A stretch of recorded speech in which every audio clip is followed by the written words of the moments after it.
பொதுவா ஏடிஎம்ல நம்ம போறோம் அப்படின்னாலே ஹெல்மெட் போட்டு போகக்கூடாதுங்கிறது அங்க இருக்க செக்யூரிட்டி சொல்லுவாங்க, இல்லை பலரும் அதை சொல்லுவாங்க. இவங்க ஹெல்மெட் போட்டு போல. ஆனா அந்த சிசிடிவியை கண்காணிக்கிறவங்க தினசரி கண்காணிப்பாங்க இல்லையா? இதுல ஏன் மிஸ் பண்ணாங்க? அது என்ன பிரச்சனைன்னு தெரியல. அப்படி கிடையாது. சிசிடிவி வந்து நீங்க டெய்லியெல்லாம் பார்க்க மாட்டாங்க. ஏதாவது இஷ்யூனா மட்டும்தான் பார்ப்பாங்க. ஒரு சந்தேகத்திற்கிடமா இருக்கு, இவங்க வந்து திறக்கிறாங்க மூடுறாங்க அப்படிங்கிற அடிப்படையில் கூட கண்காணிப்பு எவ்வளோ நேரம் பார்ப்பீங்க? 24 ஹவர்ஸ் ஓடுது. 24 ஹவர்ஸும் பார்க்க மாட்டேன். எதிர்ச்சியாக தான் ரேண்டமாக பார்ப்பாங்க. அது வந்து உட்காந்துட்டு அவங்களோட ஹெட் ஆஃபீஸ்லலாம் செக் பண்ணுவாங்க. இப்போ பணம் போடுறாங்க அப்படின்னா இவங்க கரெக்டாக அதில் போடுறாங்களா, அதில் எதனா பிரச்சனை நடக்குதான்னு வந்து அதை கம்பல்சரி அவங்க பணம் போட்டு முடிக்கிற வரைக்கும் மானிட்டர் பண்ணிட்டு தான் இருப்பாங்க. ஆனால் இது வந்து 24 ஹவர்ஸும் எல்லா சிசிடிவி ஃபுட்டேஜும் நம்ம பார்க்கணுன்றது அவசியம் கிடையாது. அப்படி பார்த்தா இது பண்ணு ஏதாவது இஷ்யூ வரப்போ தான் அவங்க அதை செக் பண்ணுவாங்க. ஒரு பணம் எனக்கு வரல, இல்லை என் பின்னாடி இருந்து ஒரு கொள்ளை அடிச்சிட்டாங்க, இல்லை சம்மந்தப்பட்ட நபர் யாரோ ஒருத்தர் வேறு ஏதோ ஒரு குற்ற சம்பவத்தில் ஈடுபட்டுட்டு அந்த ஏடிஎம்மில் பணம் எடுத்திருக்கான்றப்போ அந்த பதிவுகள் இருக்கும். அப்போ போலீஸ் அது வந்து இது பண்ணுறப்போ அப்போ தான் அந்த சிசிடிவி ஃபுட்டேஜ் எடுப்பாங்களே தவிர்த்து எந்த நேரமும் அது கண்காணிச்சுட்டு இருக்க மாட்டாங்க. இப்போ நைட் 2 மணிக்கு உட்காந்து பார்ப்பாங்களா?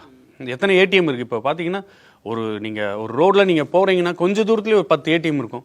எத்தனை பேர் போட்டு எப்படி பார்க்கறது? இப்போ இவங்கெல்லாம் பணத்தை கொள்ளையடிச்சிட்டு உத்தரப்பிரதேசம் போயிட்டு மறுபடியும் வராங்களா? ஏன்னா இதில் என்ன சொல்லப்படுதுன்னா, இவங்க வந்து ரெகுலராக அவங்களுக்குன்னு ஒரு பைக்கோ காரோ வச்சுக்கல, கேபு மாதிரி தான் புக் பண்ணி தான் அவங்க போயிட்டு இருக்காங்கன்னு சொல்லப்படுது.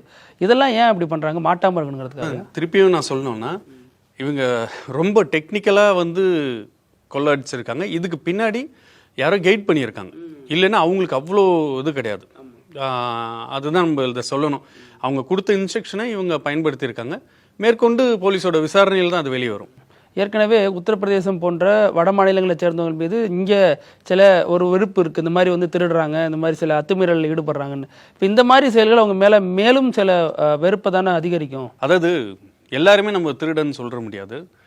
ஒரு குறிப்பிட்ட சமூகம் தான் திருடும், அவங்க திருட்டே இருப்பாங்க, கொள்ளடிச்சிட்டே இருப்பாங்க, அவங்க கொள்ளைக்காரங்க அப்படின்னு சொல்ல முடியாது.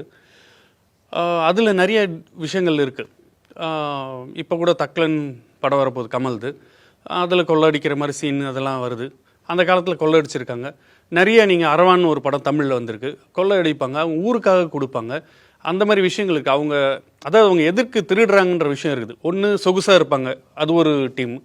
இன்னொன்று பணத்தை இது பண்ணிவிட்டு வீடு கட்டிட்டு ஒரு ரவுண்ட் நல்ல வசதியாக செழிப்பாக வாழணும்னு நினைப்பாங்க. ஒரு சிலர் வெளிநாடு டூர் போகணுன்னு நினைப்பாங்க. ஒரு சிலர் திருடிட்டு வந்து மக்களுக்கு கொடுக்கணும்னு நினைப்பாங்க. ஸோ அது மாதிரி இருக்குது. அவனோட சூழ்நிலை தான் வந்து அவனுக்கு திருடனாக மாற்றுது.